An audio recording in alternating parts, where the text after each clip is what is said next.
Hey Willowbrook, my name is Jared. I'm one of the pastors at the Madison campus. Today in our daily Devo reading, we find ourselves in 1 John chapter 2. I'm not sure what you're doing to end your holidays right now, but a lot of us are preparing to watch some really good football games. Yeah, some bowl games. Maybe your college team is playing. You're going to be rooting for them. Your enemy is clearly defined in those games, right? It's your opponent that you are facing right then in that moment. That's the enemy. What is our enemy for us as believers? Well, for us as believers, we actually have three enemies. We have Satan. You probably thought of that, right? We have our flesh, that referring to our sinful nature inside of us, that thing that causes us to want to sin, causes us to be tempted. So we have Satan, we have our flesh, and then the third and final enemy for all Christians is what? It's the world. Now, you may be thinking, the world? Well, why is the world my enemy? God made the world. But we're not just talking about the world in general, this beautiful creation behind me. We're talking about the world and its sinful ways, the world and its culture. You see, I'm supposed to be content with what God's given me in this world, but I'm never called to love the world, especially the world in the sense of the things that I may crave that would take the place of God. And in our reading in 1 John today, John brings that out. Now listen to what he says in 1 John chapter 2, starting verse 15. Do not love the world or anything that belongs to the world. If anyone loves the world, the love of the Father is not in him. Because everything that belongs to the world, and now he's going to clarify what that is, the lust of the flesh, the lust of the eyes, and the pride in one's lifestyle, that's not from the Father, but is from the world. And the world, with its lust, is passing away, but the one who does God's will remains forever, or lives forever.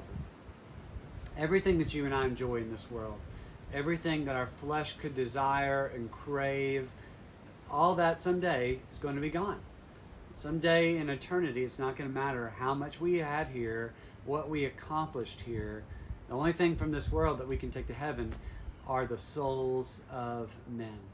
That's why the Bible says, store up for yourselves treasures in heaven, and where moth and rust do not destroy, and thieves do not break in and steal.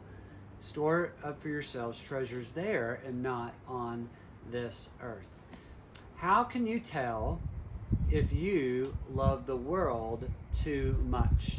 How can you tell whether your mind is set on things above, as Paul says we're to do, or is set on things on this earth? Well, some questions I think we can ask ourselves over and over and over, just to kind of do a spiritual checkup of where our heart is, whether we're loving the Father or we're loving the world.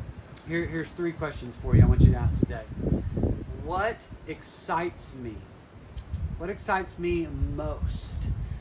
In other words, am I more excited about earthly things, earthly blessings, or am I more excited about spiritual blessings? Am I more excited about what God's doing in my life or what I'm accumulating on earth?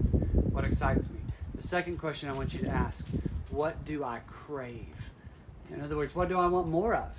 Do I want more stuff here on earth? Do I want more of just what my flesh wants for my comfort, for me? Or do I crave people coming to know Jesus? Do I crave greater intimacy with God? Am I craving the things of earth? Or am I craving things that are heavenly minded and things of God? And finally, last question. We said, what excites me? What do I crave?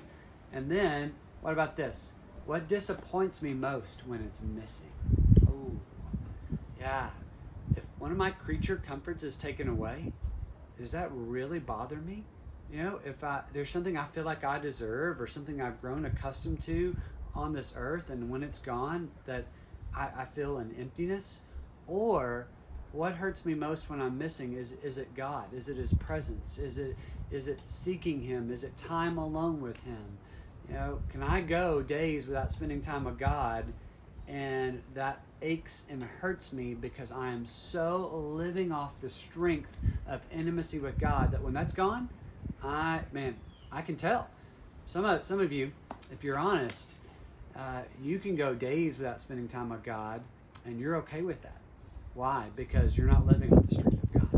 You're not tied in a love relationship with God, and so when it's missing, you don't even notice it. I want you to think about this today. As we just come off Christmas, and we got a lot of stuff, a lot of gifts. Do you tie yourself and your identity to the world and what it has to offer? Or do you tie it to Christ himself?